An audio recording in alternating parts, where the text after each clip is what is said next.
You make a fool out of me, and how could I believe that we could ever truly be happy? Hi, we're Liquorbox. We're the Honky Tonk Hell Riders. Kingston, Ontario. You made a goddamn fool of me, hell yeah you did. We did 10 days out to Halifax and back with a guy named Joey Only from Vancouver, BC, and Almost starved to death. starved to death. Yeah, slept on the streets and I think graveyards. you slept in a graveyard Slept once. in a graveyard one night. Run out of hook, I was run out of time, I was losing, I hope I even spend my lifetime. No more second chances, I had nowhere to go. Living hard every day with nothing I could show. It was a tour of Belgium and Holland. We did 19 shows in 21 days.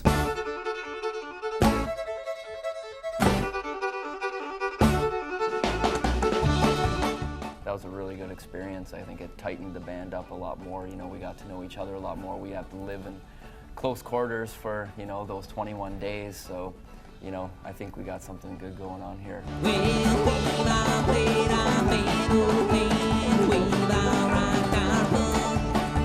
Smoked our share of reefer, and you probably seen us get drunk. We played everything from a community center in Brussels, Belgium, to a prison in Hoogstraten. That was the Hoogstraten prison that we played at there, which was, you know, a very interesting gig to say the least. We played Biker club. a biker clubhouse there. To, Blue Angels. a bunch of They were called the Blue Angels, yeah. We're the honky tonk and hell riders, and we will never die. And we get taken to the prisoner cafeteria where we sit down and had some prison sandwiches and some prison coffee.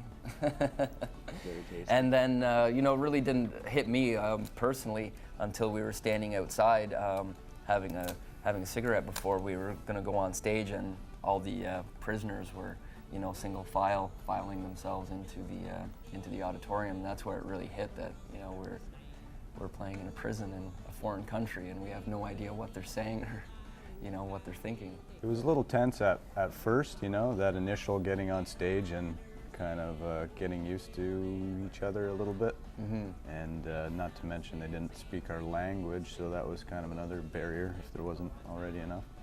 And but I'd say about 3 songs in, we kind of won them over a They little were bit. clapping along and hollering. By the end of it, they were pretty rowdy, and could tell on the looks on the guards' faces that it was, I guess, a little bit uncommon that they were so animated. They like Johnny Cash, that's for sure. Yeah. One guy asked to play my banjo after the show. The guard just grabbed him and threw him back in line. Paying our respects and tributes to those who came and lived before our time. Let's go! We did get fed horse meat before one of the shows that we played, and it was funny the comment that Al made. You know, aren't cowboys supposed to ride horses, not eat them? But it was really good. It was a good meal, and we got treated well at that show for sure. You make me this way, well, I ain't no big old hide you cry. I was on so blind I couldn't see. Me and Justin played in 2 bands prior to this, one called The Politics, which Justin started, one called Excarnation, which was more of a metal project, and Nick and Chris also played in a local metal band. Still do. Rosea Haven. I also perform in another band around town called Cherub and sing and scream in that band. Yeah, so we've been pretty promiscuous musically. Yeah. We're all over the map. I think what we're doing is more rebellious than playing punk this day and Exactly. age. It's more about the attitude than the actual style of music. At this Country point, music yeah. sounds more like, that you hear on the radio sounds more like Britney Spears than Hank Williams. And they as just far add as a I'm fiddle or concerned. a lap steel into it and then call it country So music. we're taking back kind of roots music. They made a goddamn fool of me. Yeah, made a goddamn fool of me.